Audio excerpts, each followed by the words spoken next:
Hey guys, so what I consider the big gap between a beginner and an intermediate player is their sentience, right? So I consider beginners more closer to slime mold than anything else.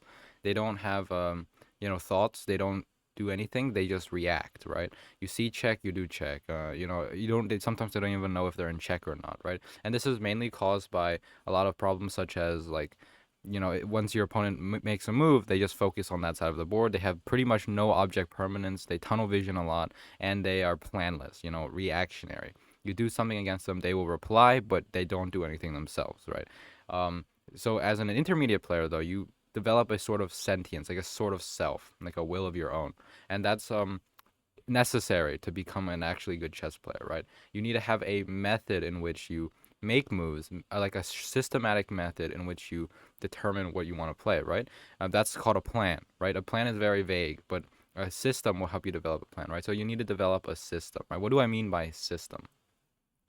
So in this video, I'm mainly going to be talking about the middle game system because the openings you'd have no system, and then the end games you just go automatic mode, right? You see an end game, you just go for it. So the middle game is really where, or just in general, where you start thinking like a person. Okay, so this is sort of like a processing loop. Like every single move, you need to repeat this every single time. Okay, every move. These are the three things I do. Okay, this is my system. Uh, I sort of put it together like based on experience, but it's probably very similar to literally everybody else's system in the game. Like it's pretty much the same stuff. It's just how efficiently you can do it, how fast you can do it, and how fast you can process this information is determines like a good player. Um, okay, so the first thing you need to do in your system, right, is you need to ask your opponent why, right? Why did my opponent play this move? Okay. Uh, One very, very important thing you need to have in mind is that you need to trust your opponent enough to understand that they are always trying to do something. Okay? Remember, trying to do something. But you also need to distrust your opponent enough to understand that they are not always right. In other words, whatever they're doing, they might be bluffing. They might be, they might have done something wrong. You can never trust your opponent to be 100% correct. And a beginner mistake a lot of times is they trust their opponent too much. They see something and then they just react to it. They just consider it fact. Like my opponent's attacking my piece, I must move my piece. I'm being threatened, I must do something. Like you need to trust and distrust your opponent. Okay, that's very important.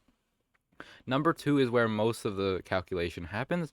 It's the what do I do phase, right? Okay, my opponent played something. I need to do something about it, right? So before you do something about it, like before you go into these calculations, you need to consider, is my opponent's, like what my opponent just did, like important? Do I need to do something about it? Or is it off in the distance? Or is it just straight up wrong, right? You need to consider and adjust accordingly. So you follow this route and go to these two um, modes, right? The first mode is tactic mode. It's go kill mode, right? I'm going to terminate my opponent. This mode doesn't actually happen very often, but the positional mode is probably the mode you'll be in the most. But a very often like common question I get is when should I look for tactics and when should I play positionally, right? That's intuition. Okay, that's like my definition of intuition. When should I play positionally and when should I play for tactics, right? It's hard. It's really hard. It comes to practice. But there are signs, right? There are definitely signs. Like my opponent's king is not safe. These pieces are unprotected. Uh, this position looks very like it's like hunter's instinct pretty much. You need to get better at that. But in tactic mode, the go kill mode, uh, I can break it down to three things. Okay, listen carefully. I forgot to write this on the slide, so three things. These are the three things you need to look at in order. Okay, checks, captures, threats. Does that make sense? You look at checks, captures, and threats in this order when you're in tactic mode. Why?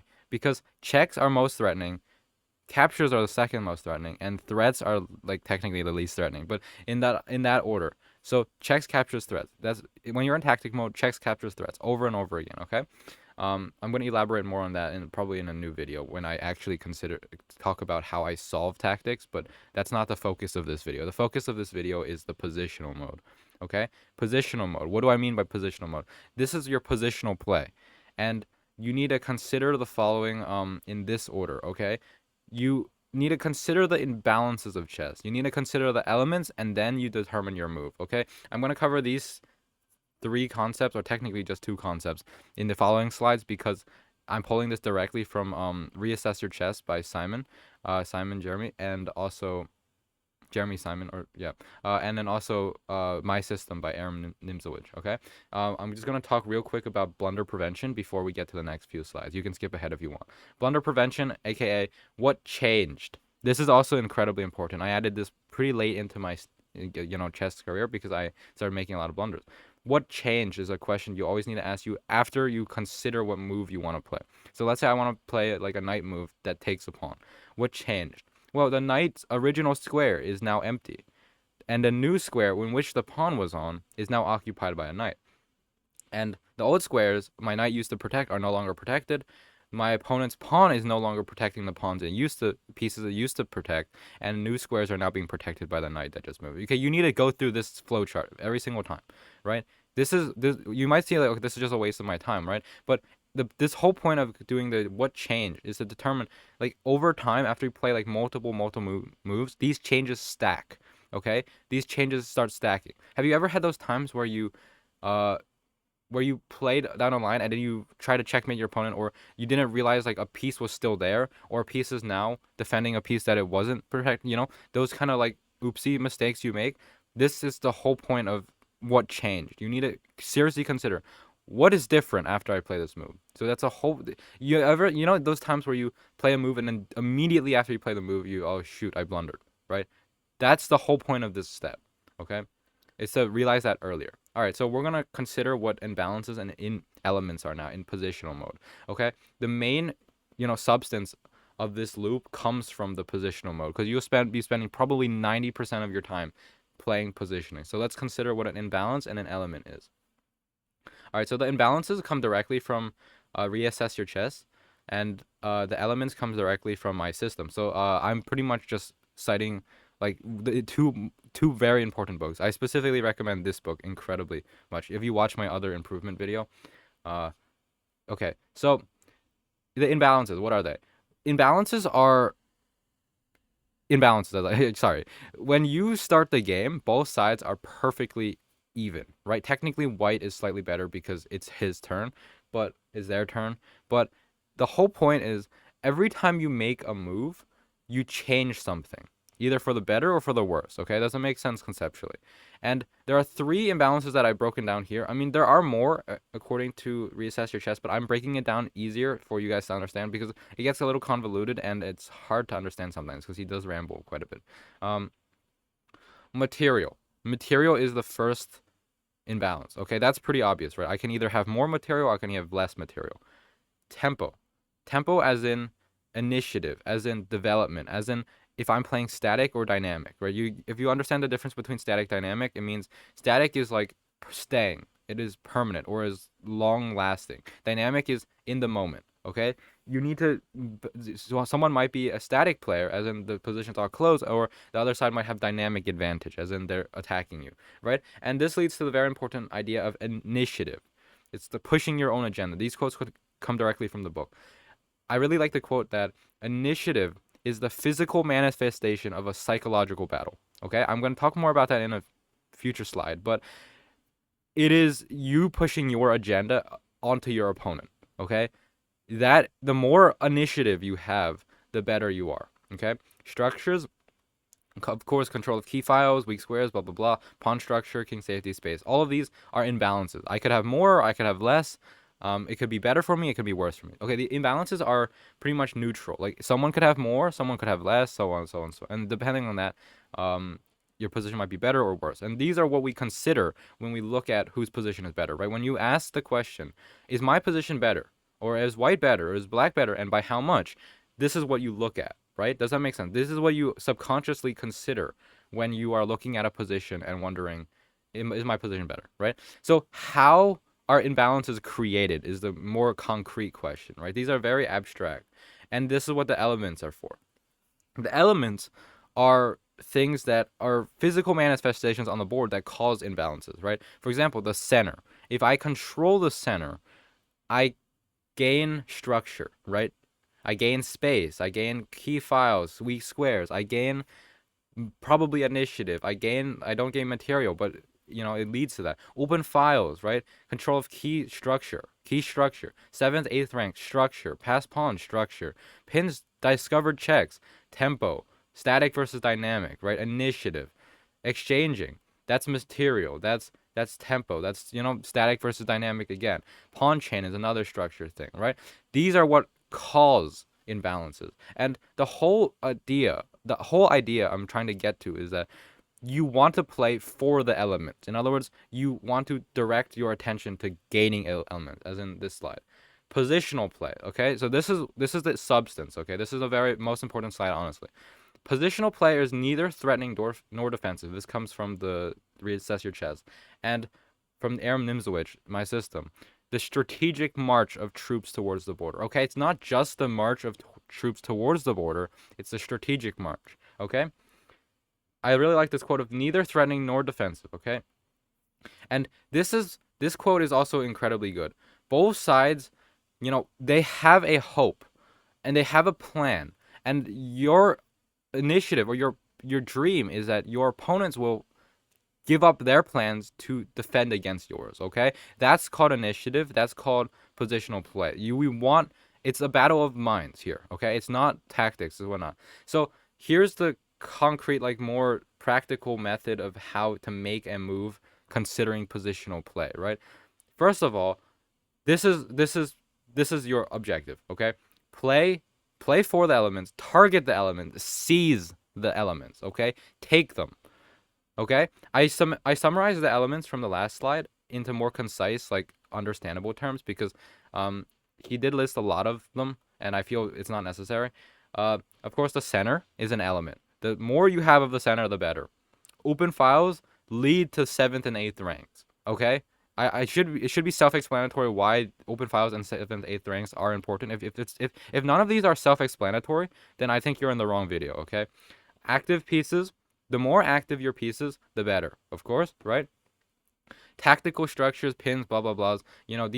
These are initiative. These determine dynamic. These push your agenda. Okay, it forces your opponents to forsake their plans and react to yours. Pawn structure, of course, and king safety, the better, right? Seize the elements. Okay, positional play should be summarized as seizing the elements. You take the elements. Okay, you want to improve your position by targeting and taking the elements from your opponent. As I mentioned down here, everything you gain is a loss for your opponent. Every time you gain something, your opponent loses, okay? So how are we going to do this? This is what I consider every time I play a move. Like, this is like the checklist I go through. Like, okay, so let's go back to here. Okay, what did my opponent play? Blah, blah, blah. Nothing important. What to do? Oh, well, no tactics here. Okay, let's go into positional mode. Okay, now that we're in positional mode, let's consider these things. All right, so do I have a very inactive piece, right? For example, one of my pieces is getting countered in some way. Like, a pawn is preventing it from advance. Can I move it somewhere else, Seize an open file. Can I take an open file from my opponent? Can I control the open file? If not, I should consider making another one. Making one that I can actually control. Do not make open files that you cannot control. Okay? It's like gambling without any consideration, right? Contest the center. Of course, to play for the center, contest the center. And a very important rule is that if your opponent is attacking on the flank, contest the center. Okay? Practice good pawn hygiene. Of course, this should become like instinct to you. Take towards the center. Don't double your pawns. Don't push your pawns too far.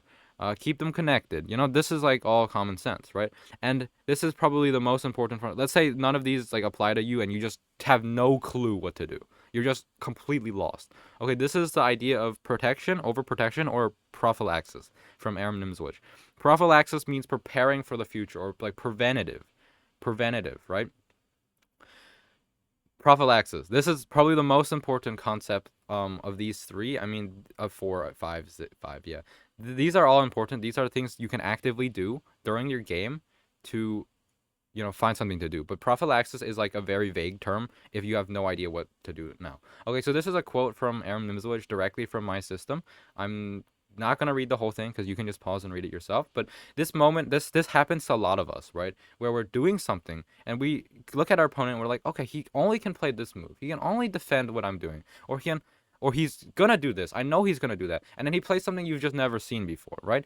Never even considered, and those are like the worst feelings, right? And that's what we're trying to avoid with That's what we're trying to get to. We want to be that guy, and we also want to avoid this. So I'm going to switch to what's it called? I'm going to switch to the chessboard, and I'm going to show you an example, okay? Hey guys, welcome to Analysis. We're going to talk about the idea of overprotection, right, and prophylaxis. I mean, they're interchangeable based on what I've been reading in the book. This game also comes directly from the book. So we're going to consider overprotection, right? Overprotection, I'm not going to pretend like I know the whole thing because it's very complex, but from my understanding is the strategic placement of troops. Remember, the strategic march of pieces towards the border, strategic placements of pieces to overprotect strong points in your position. Why? Because we know that these strong points have to be contested by our opponent in the future, or else your opponent will have a very bad position. Okay? So why don't we put it into an example, right? Let's look at what white plays here in this position. We play some moves, and we put our knight on f3, okay? This is the first step of overprotection, right? Our pawn on e5 is already being protected by this pawn, right? Why do we need to protect it again? Well, white has judged that the e5 square is an incredibly strong position, okay? Remember, you only overprotect strong positions. And we have judged that our opponent will have to contest this e5 square in the future if they want any chance at controlling the center. Of course, nothing is happening right now to our e5 pawn, but it's like stationing guards at like a crossroads of a very busy, intersection. We know, of course, there might not be anything going on right there. It might be incredibly quiet, but we know that in the future, that crossroads will be incredibly contested. So we're preparing for the future. That's the idea of prophylaxis, okay? Now we put our rook on e1 to overprotect this piece once more, right? Of course, this pawn is having no action right now. Nothing's going on, but we're just preparing. We're reinforcing strong points. I want to say that again. Strong points. We're not reinforcing weak points, right? We wouldn't reinforce like this square, or we wouldn't reinforce like this square, right? Because those aren't strong points, right? Okay, and this is our third state of overprotection. We're just throwing pieces at this pawn. It looks crazy, right? We're just throwing our bishop. Why not put your bishop on this diagonal to control these squares, right? Doesn't that look so much better, right? No, the idea is to overprotect key squares in the prospect that in the future, when they are contested, when they have to be contested, we are ready. Okay, put our bishop out of the attack of the knight. Black has to fight this because notice how strong this e5 square is.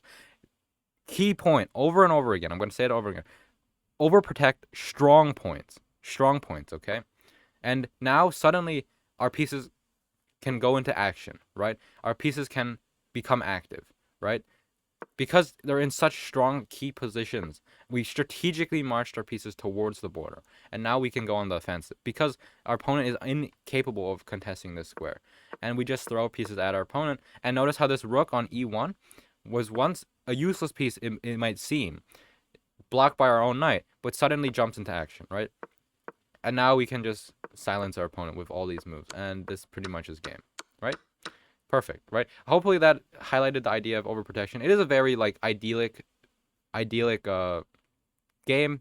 I know it's very rare to see such a clean game, but the idea of overprotection is still the same. You want to overprotect strong points. Overprotect strong points. Okay, that's the most important point. Okay, so let me just summarize the entire video. Okay, develop a system. Systematically consider each step every single turn. Okay, so go back in the slides to see exactly like the details, but the idea is systematically consider each turn. If you have no idea, there's no tactic here, there's nothing that stands out, you want to consider the idea of overprotection and prophylaxis, okay? There might not be anything right now, but there will definitely 100% undoubtedly be something in the future, and you need to be prepared for that, okay? A good player is able to predict actions that'll happen in the future despite nothing happening in the present. Okay? Got it? All right. Thank you guys for watching the video. If you liked it, please subscribe and have a great day.